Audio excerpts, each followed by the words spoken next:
வணக்கம் நண்பர்களே, அனைவருக்கும் வணக்கம். 2024 தேர்தல் முடிவுகள் எதிராக திரும்புகிறதா? மிக முக்கியமான ஒரு தகவல் ஒன்றை பார்க்க போகிறோம். அடித்து சொன்ன திமுகவின் மிக முக்கியமான ஒரு புள்ளி. இதை பற்றித்தான் இந்த வீடியோவில் நம்ம தெள்ளத்தெளிவாக பார்க்க போகிறோம் நண்பர்களே. குறிப்பாக 2024ஆம் ஆண்டு நாடாளுமன்றத்துடைய தேர்தலில் திமுகவிற்கு வெற்றியா தோல்வியா அப்படின்னு சொல்லிட்டு எல்லாருமே கனவு காண்டு கொண்டு இருக்கக்கூடிய ஒரு சூழ்நிலையிலே தமிழ்நாட்டில் திமுக 32 தொகுதிகளுக்கு மேலே வெல்லும். ஆனால் 8 தொகுதிகளை திமுக இழக்கக்கூடும்.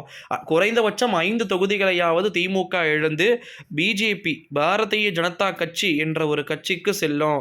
பிஜேபி பாருங்க, திமுக 30%, 30 இடங்கள், அதற்கு பிறகு பார்த்தீங்கன்னா 51% வாக்குகள், அதிமுக 4 இடங்கள் 17% வாக்குகள், பிஜேபி 5 13% வாக்குகள். இதன்படியே முடிவுகள் வருவதற்கு வாய்ப்பு இருக்கிறது அப்படின்னு சொல்லிட்டு எதிர்பார்க்கப்படுகின்ற ஒரு சூழ்நிலையிலே வாக்கு சதவீதம் திமுகவுக்கு சிந்தாமல் சிதறாமல் அப்படியே வரக்கூடும். ஆனால் சீட்டு ஷேரு படுமோசமாக போகும்.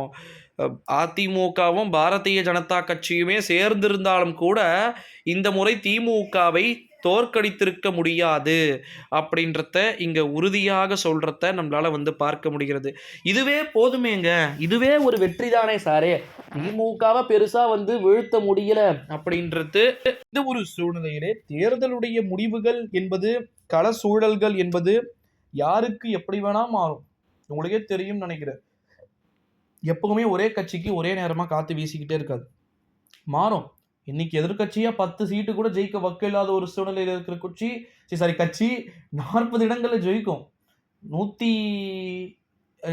தமிழ்நாட்டில் 25-30 இடத்தை எடுத்த திமுக அடுத்த முறை 2014 100 இடங்களில் ஜெயிச்சாங்க. 98 தொகுதிகள், பெரும் வலுவான கட்சி.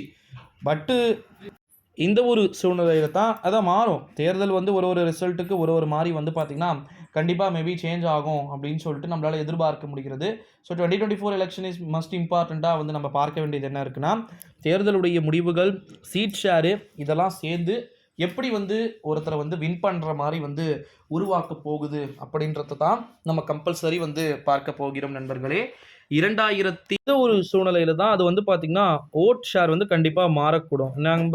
நீங்கள் இப்போ தமிழ்லைனில் பார்க்குறது தான், சீட்டு ஒரு மாதிரி இருக்கும், பர்சன்டேஜ் ஒரு மாதிரி இருக்கும். பர்சன்டேஜ் ஸ்ட்ராங்காக தான் இருக்கும், சீட்டு தான் பார்த்திங்கன்னா மாறிக்கினே இருக்கும். ஸோ அதனால் வெயிட் பண்ணி பார்க்கலாம் நண்பர்களே. இது போல் அடுத்தடுத்த காணொளிகளில் நம்ம சந்திக்கலாம். நம்முடைய அரசியல் பார்வை அப்படின்ற சேனலுக்கு நீங்கள் புதிய பார்வையாளர்களாக இருந்தீங்கன்னா மறக்காம சேனலை சப்ஸ்கிரைப் பண்ணிக்கோங்க நண்பர்களே. நன்றி, வணக்கம்.